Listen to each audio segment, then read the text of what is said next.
Good morning. Welcome to First Unitarian Church. Happy holidays.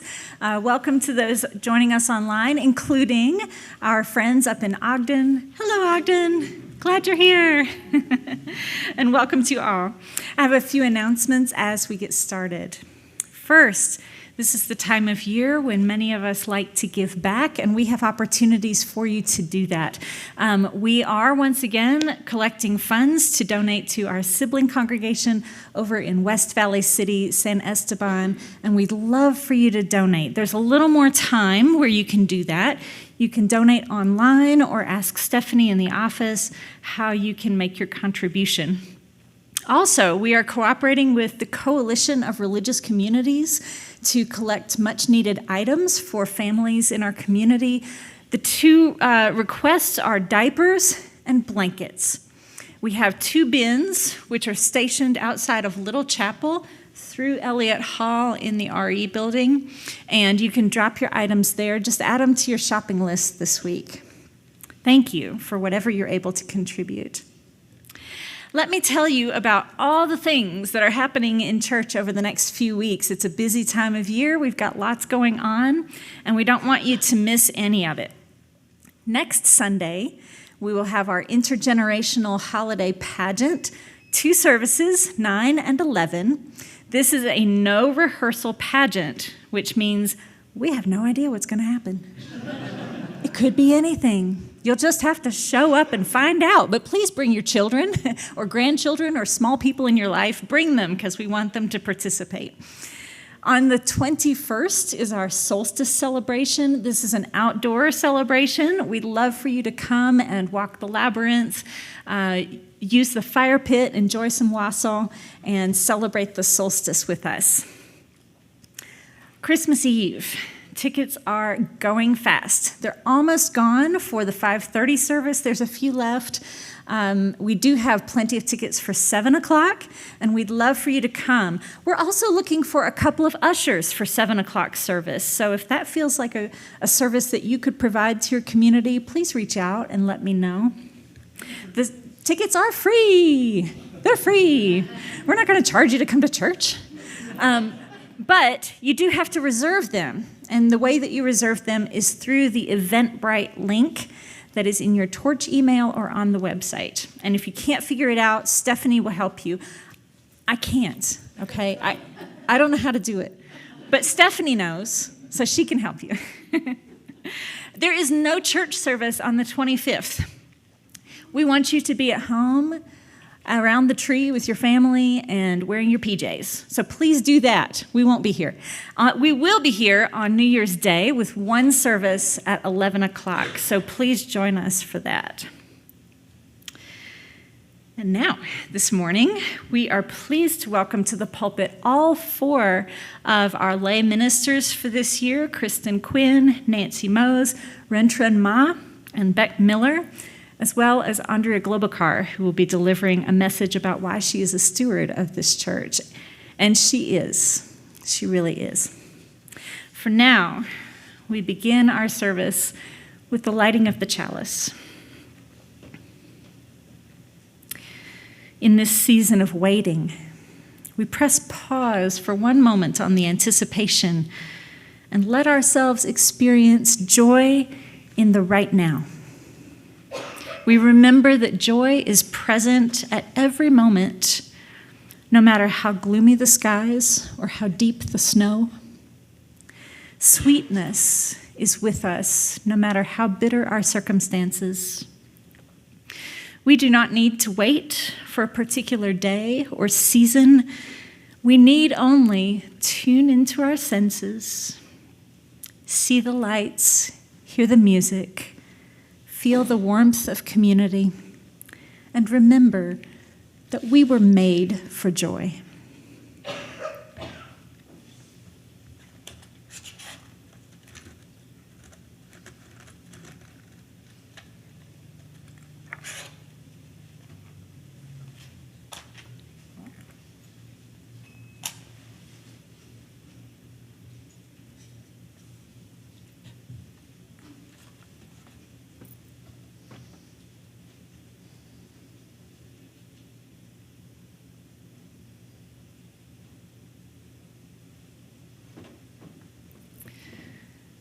I invite you now to rise in body or in spirit and sing with me.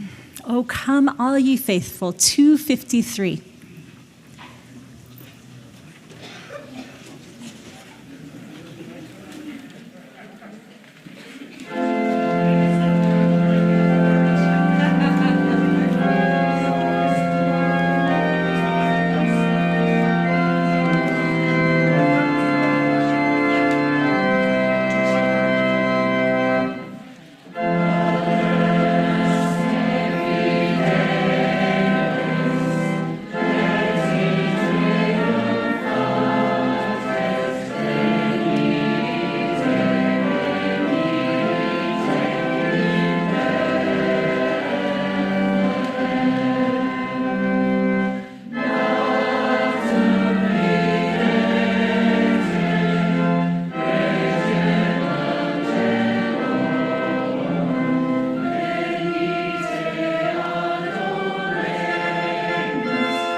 When I was in the 3rd grade, I came home from school with a wound on my hand.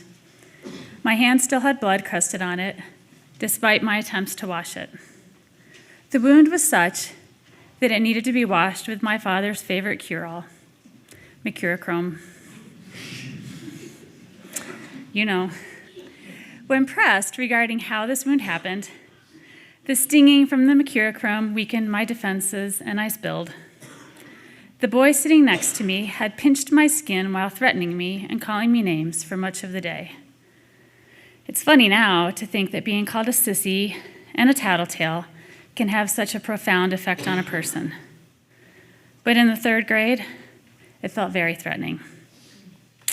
Well, when my parents brought me to school early the next morning to meet with the teacher, I was terrified and embarrassed. The teacher, Mrs. Eaton, smiled at my parents and tried to explain that clearly this boy had a crush on Kristen. Well, that didn't have the soothing effect she anticipated. My father very calmly said, "You don't hurt someone to show them you care, and my daughter should never accept that type of behavior." Given that this happened way back in 1977, you can see the impact it had on me. Those messages we give our kids, not only about how to treat others, but what to accept from others, they stick. Safety in relationships was not really talked about much back then, except to stress the female's responsibility to not give anyone the wrong idea about them. I considered my dad ahead of his time. He made me feel safe and feel that I deserved to be safe. If the word had been around, I would have called him woke. My dad was the one who introduced me to classic rock, which at the time was just music.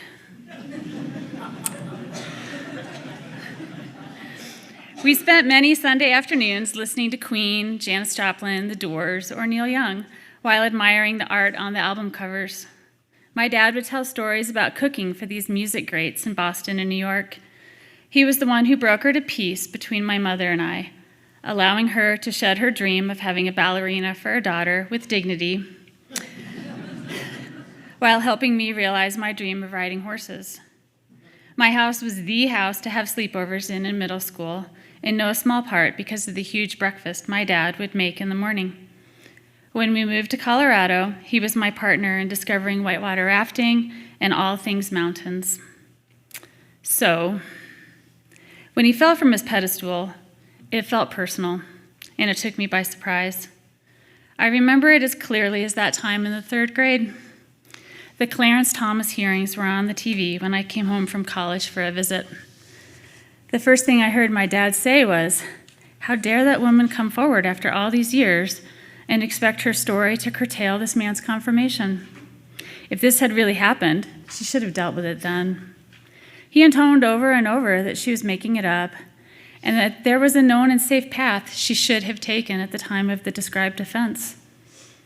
Not being one to shy away from opinions, we entered into our first heated debate. It didn't end with either of our views being changed, but how I viewed my dad changed. He was no longer someone I thought I could come to if I experienced sexual harassment, assault, or intimidation. Would he even believe me? Those seeds of doubt seemed to settle deeply. How could the person who taught me that caring for someone should be kind and feel kind also declare that there is only one right time to address mistreatment? He was no longer my woke dad, but someone else entirely. I felt betrayed. If I'm going to be honest, I felt vulnerable for possibly the first time in my life. I was confronted with the complexities of human nature and with the relationships we have with our parents. Seeing the multiple dimensions in someone for the first time can feel jarring.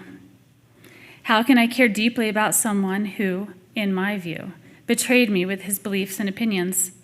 My sense of safety and trust of the world, and my circle of people felt dismantled. Can we continue to have meaningful relationships while disagreeing about something so important?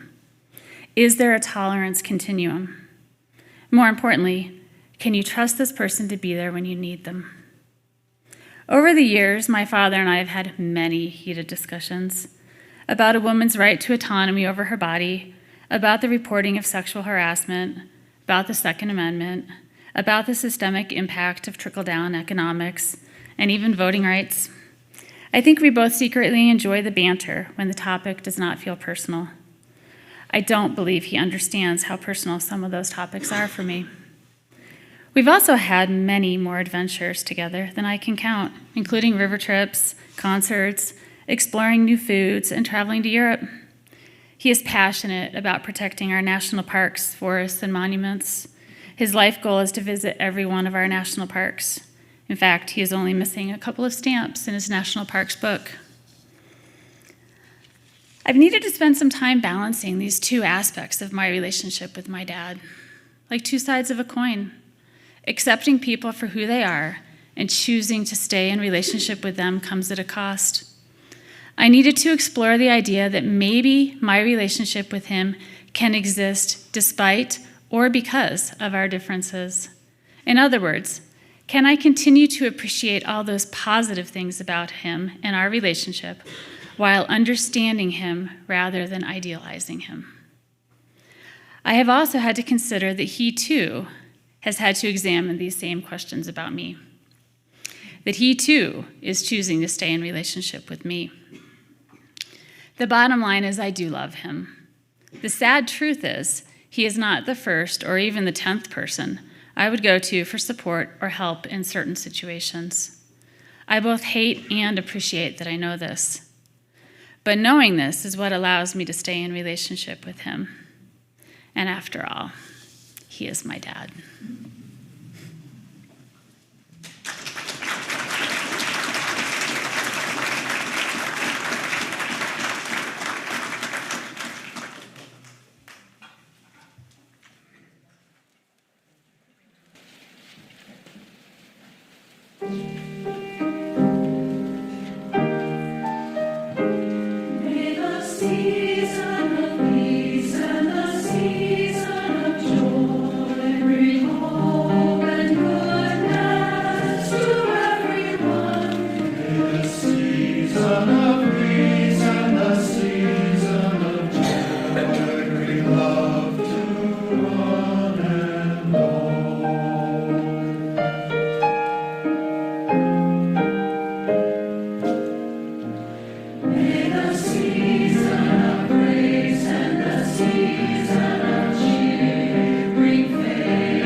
Thank you, choir. You fill my heart. Don't be so sensitive. This was a common refrain for me to hear growing up, at home, at school, at sporting events. I was too sensitive. My feelings got hurt when I was teased for wearing a dress that my mom found at Goodwill, not knowing that it had been donated by a classmate of mine. I cried when I was called shrimp by my teacher, Sister Sheila, along with Pee-wee, Midget, and of course, Munchkin. By the time I was in 7th grade, I was learning not to be so sensitive. Not being sensitive is no easy process for me. My nature is to live in my emotions, crying easily, or as my sisters called it, being a shmoo. I have no idea how that name came to be, but it described me. I also felt other people's pain all too easily. Any sign of someone crying and tears well in my eyes. Seeing another person teased or sad, and I had to try to make things better. But I learned that being sensitive and crying easily was not necessarily admired by middle school kids. It often caused me a little more pain. I toughened up. I developed an exoskeleton to keep other people out and to keep my pain in. As I grew older, through college and graduate school, I devised ways to keep my feelings separate from my academic self. I intellectualized my feelings so that I could talk about them without feeling them so much. I kept topics of discussion on an intellectual level with friends and family.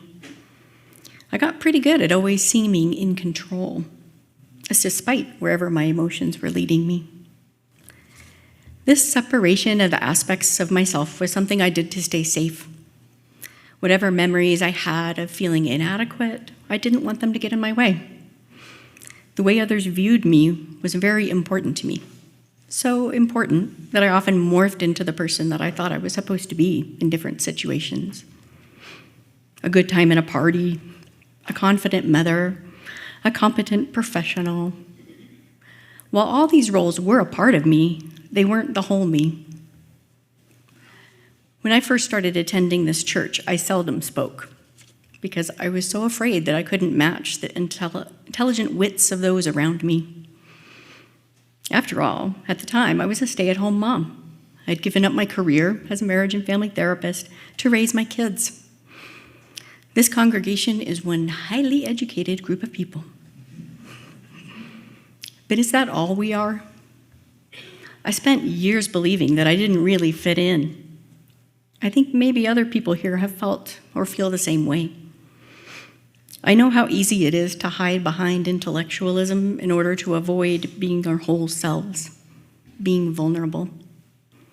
It's hard to be whole, to be vulnerable to the judgmental world, even if that judgment is just a projection of my own insecurities. It's hard to be the person that I want to be when I find myself in situations where I don't feel safe. Finding that balance between vulnerability and safety is something that's an ongoing tightrope walk. I'm starting to feel more comfortable in my skin, trying to break that shell that's restraining me. The irony is that by trying to keep myself safe, I've been blocking all the people who could help me be my whole self. I'm learning to say, I don't know, which is actually one of the more vulnerable phrases for me. But it's also led me to learn so much more and to become closer to the person I want to be. I've thought a lot recently about what being sensitive does for me. I'm not sure I have all the answers here, but I think that by embracing sensitivity, it affords me opportunities to know others and myself on a deeper level. I can feel comfortable knowing that those who know me really accept me, and they care for the whole me. I have relationships that can be truly genuine, and therefore more meaningful and rewarding. I may have my feelings hurt often, but I can also experience a broad range of emotions. I can feel all the joy, as well as all the grief. I'm working on accepting my sensitivity as just a part of my whole self, just as I've embraced my height-challenged nature. I know I'm short. Even in 8th grade, I started owning that shortness, since it became obvious that it was not going away. I nicknamed myself Mighty Mouse. I'm also a shmoo, but that might just be my superpower.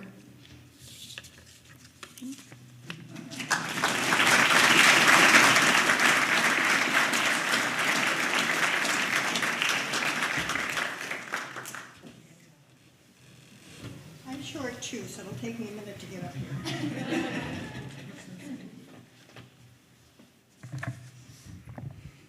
Good morning, everyone. My name is Andrea Globacar. I was asked to talk about why am I a steward? Little backstory. I was raised in a Jewish community. That meant everyone in my neighborhood was Jewish. Even the public schools closed on Jewish high holidays because almost no one went to school. But my parents were secular. Our family did not belong to a synagogue, did not pray together, nor did we attend religious events. So with the exception of food and Jewish jokes, my life was quite irreligious. It was not a surprise that I married a non-practicing Catholic, and we went on our merry secular way. Then 26 years ago, I was recruited for a job in Salt Lake City. Everyone seemed so nice. The environment was so beautiful. Housing prices were reasonable. The benefits and salary were really quite good. I said yes and prepared to move on to the next adventure. What could go wrong? I had left my shtetl, that's Yiddish for village, years ago. I had already moved 12 times, living both all over the United States and in Asia. Arriving from St. Louis, the first thing I noticed was there were no people of color anywhere I looked. By the end of my first week at work, I had experienced more questions, both direct and indirect, about my religious preferences than I could have ever imagined. But there were no invitations to lunch, dinner, a drink, or to help me settle in. It was quickly apparent I needed to find my peeps, or in Yiddish, my landsman. The hunt began. Since no one had explained to me what "it's on the grid" meant, I was befuddled by streets that ran north-south but were named east-west, and vice versa. I became the U-turn queen until I learned the LDS temple was the center of the universe. Coming from the tribe of "you're a Unitarian but don't know it," I eventually walked into First Unitarian Church, where I listened to a sermon referencing George O'Keeffe. I found my shtetl. My definition of stewardship is the safeguarding of First Church for the future with actions of fiduciary loyalty, transparency in government policies, and sound processes for us to live our principles. This definition supports my belief in stewardship as a two-way street. The church stewards us, and we steward the church. From my side, I pledged my time, financial support, caring for my landsmen in times of need, celebrating our joys, mourning our losses, and listening to our worries. The church building is a place of comfort because all of you are here, creating a rich and vibrant tapestry. Through the work and love of this church, I found friendship and family. My initial participation 26 years ago was in the Quality of Life group, and that was where I made my first friends. My work on the Refugee Resettlement Committee is where I discovered the true meaning of heroism and bravery. It's through this work that 13 years ago, I met a newly arrived and alone young woman from Burma. She eventually became my daughter, both emotionally and legally, and with her came an extended family of 40 people, which includes my 7 grandchildren. Don't hesitate to ask me to see photos. The caring team has supported me through broken bones, surgeries, and divorce. But best of all, it has given me the opportunity to support others. As a member of the Finance Committee, I have observed dedication to the financial security of this church that exceeds anything I could have ever imagined. The social justice work we have boldly supported, feeds my soul and opens my heart. I listen to your stories from the pulpit, in coffee hour, and in the pews, and I'm constantly reminded of the riches we share. Being a greeter has provided me with opportunities to make new people and make new friends of all ages. The music each week brings me solace in times of worry and grounding for this life I live. So in answer to the question, why am I a steward? I say, when I come to this place, I feel like singing.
Every time the drill instructor barked a command, Brahms's First Symphony started playing in my head.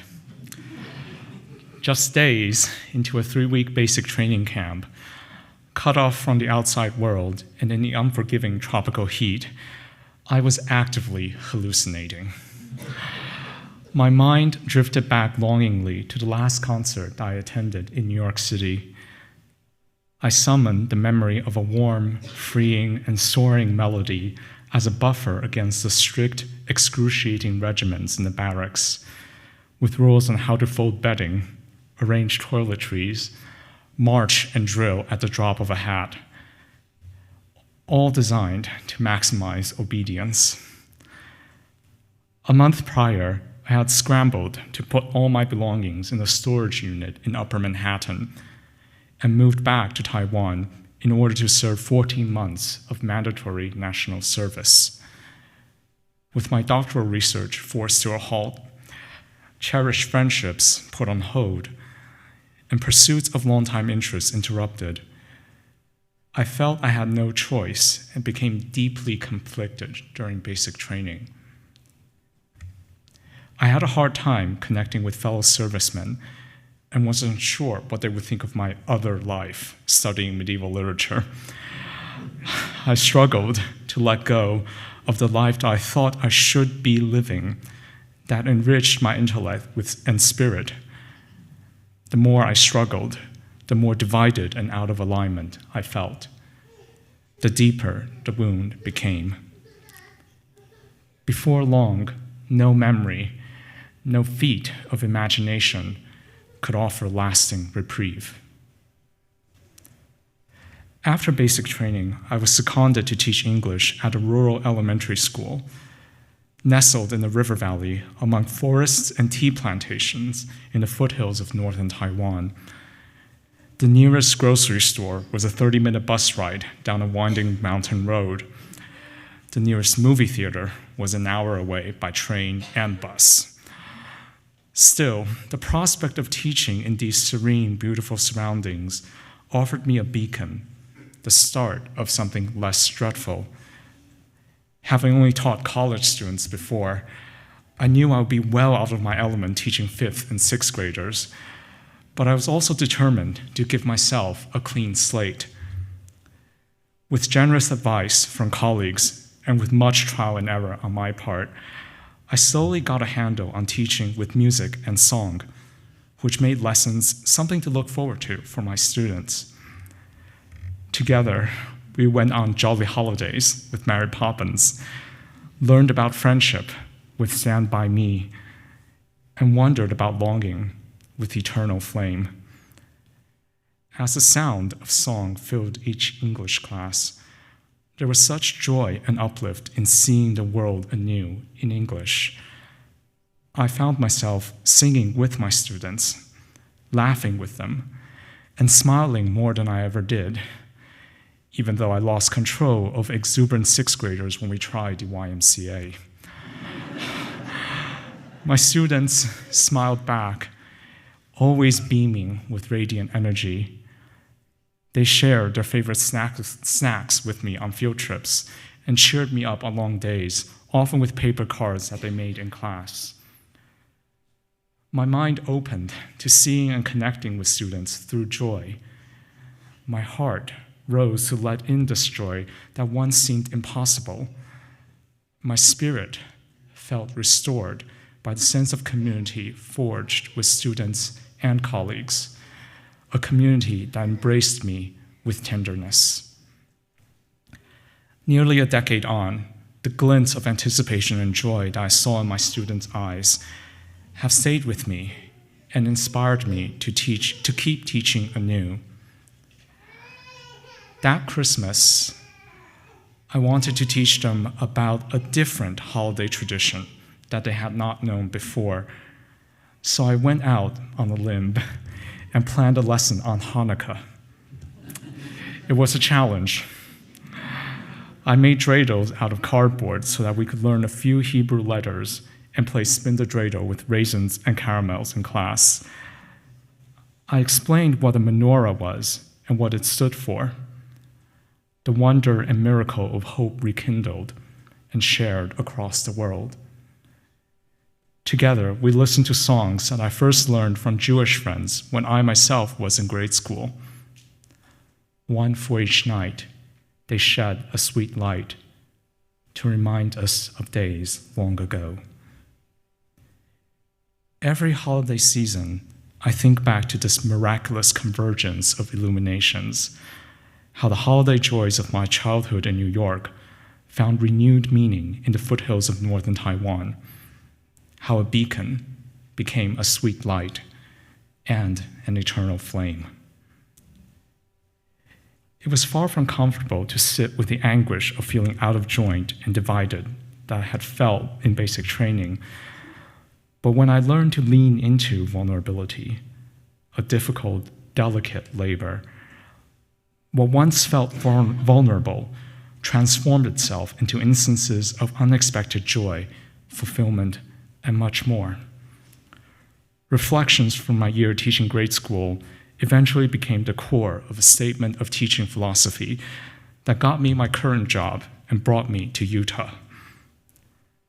While wounds are no doubt painful and profound, vulnerability can break new ground and guide us to sources of solace and healing beyond what we think is possible. We can allow ourselves a chance to move forward and strive with our wounds, to be partners with our own vulnerability, and let it renew us. Let it broaden our paths to receiving grace and tenderness.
In 2010, I graduated with a master's degree in English literature to one of the worst job markets since the Great Depression.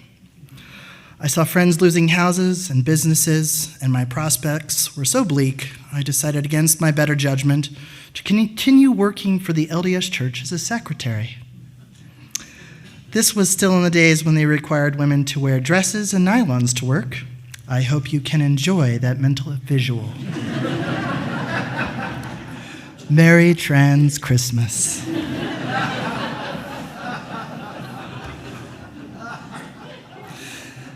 Eventually, I got the hell out of that sexist landscape by bargaining 5 years of experience as a tractor technician in college into a job working for the blue-collar side of the church's in-house property management team as a building maintenance engineer.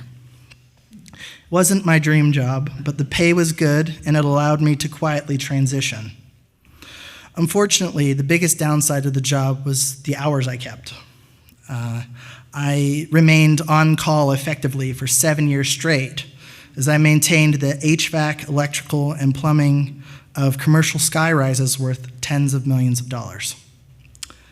Then I met my husband, Marco, and everything changed. My priorities went through a massive shift, and after spending most of my life thinking I would be alone, either because of religion or gender identity, I was able to pull things out of my proverbial hope chest I thought I'd never have. He wanted a family, and so did I. And most importantly, he wanted to work on our dreams together. So last year, around this time, I decided to take an incredible blind leap, and I quit working for the company I had invested a collective 14 years into so that I could, with Marco's support, concentrate on us beginning a family.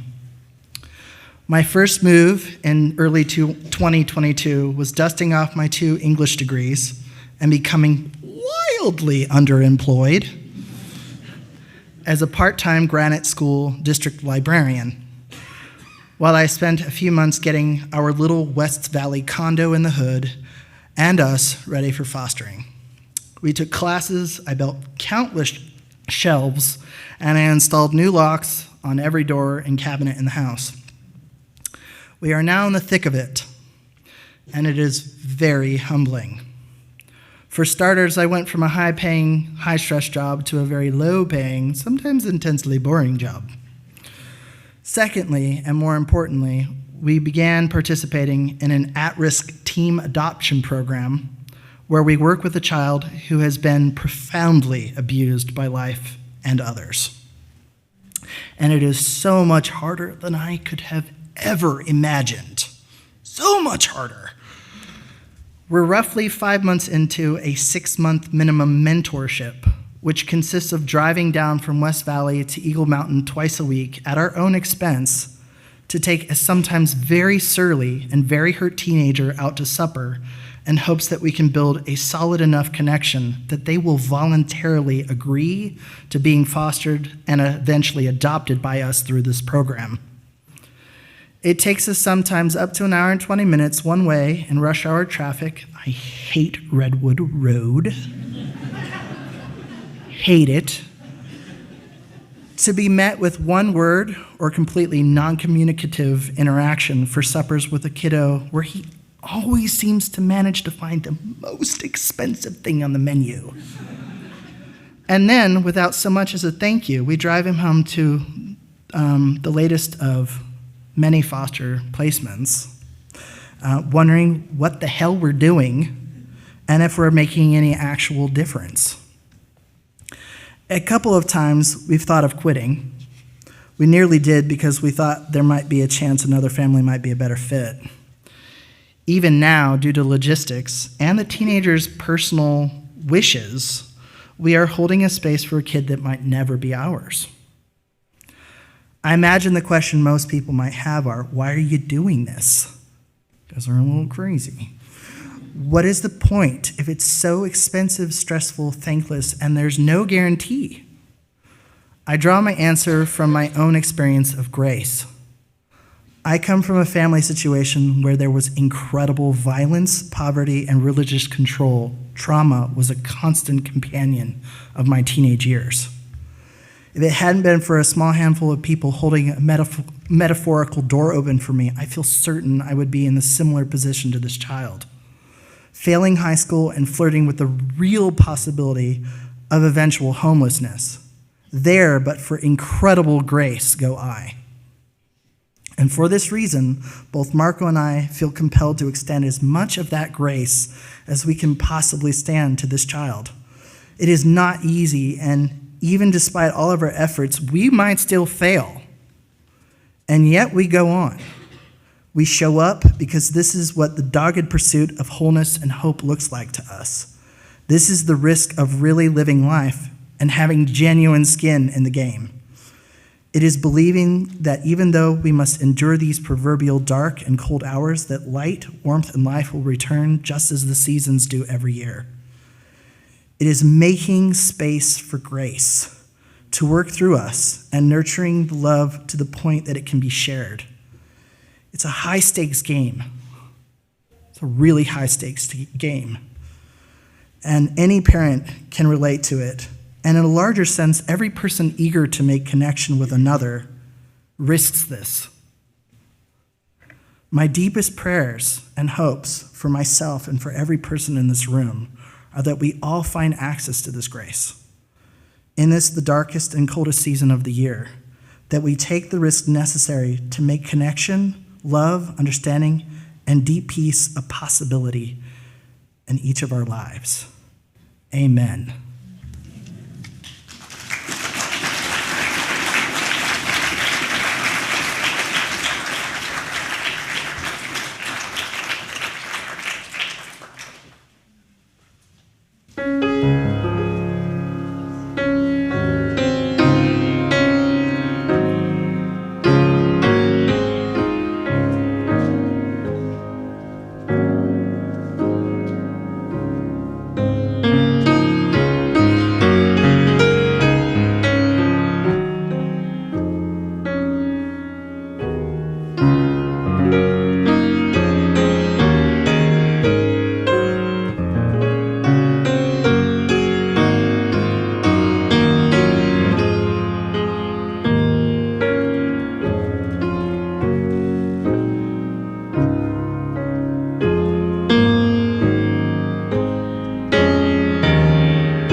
Source of life, God, my darling,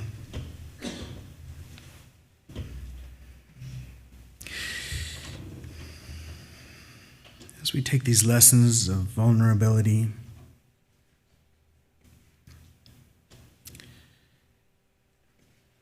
space and courage, may they enter our hearts, into our bodies, into our cells, into our spirits. As we walk out into the world of lonely and needy people, people who want to be seen and held and recognized just as having worth and dignity, not because they've earned it, just because they're alive. And awaken us to our deep interwovenness, so we might put down the fences that we draw on the landscapes of our lives, separating me from you and us from them, because we share the same source and the same destiny. And it is only our petty fences that keep us from seeing this and keep us from resting in the great bond of presence.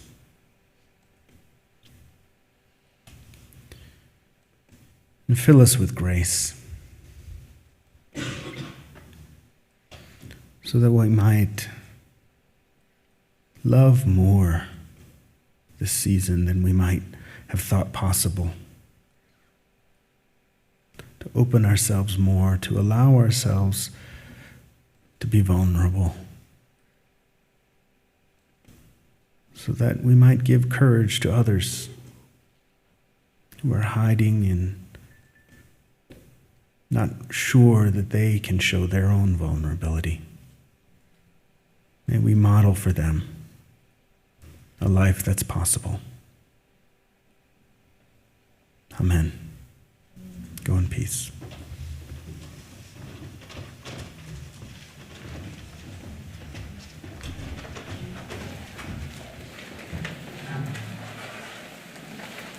May we close by all singing hymn number 237.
Smoke show. This choir is a smoke show. I love it. The service has ended. Oh, I thought you were signaling to me. I was like, what? The service has ended. We've got coffee out here if you can get by these seats. Will you guys let them by? Okay, you promise. All right. So please come join us for coffee out there. Choir.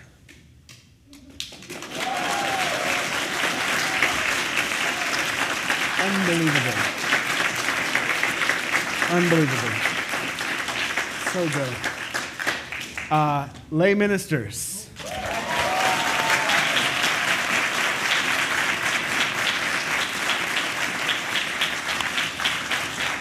Andrea. Woo.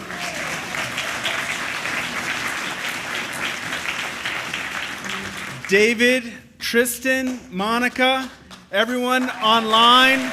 Ogden, we love you. We're so glad you're here with us. And we sort of said this in the first service, but I want to say it again, I think. I hope I'm speaking in line with you, David, in that we love it when people come up afterwards and they say, oh, that was a beautiful sermon or that was beautiful music. But what really makes our jobs wonderful, right, is working with people.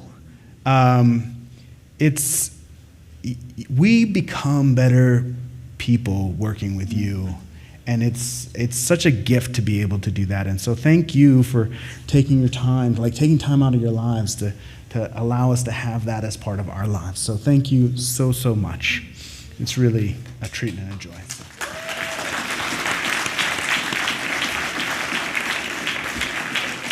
All right, to the great Unitarian urn. Coffee, come join us.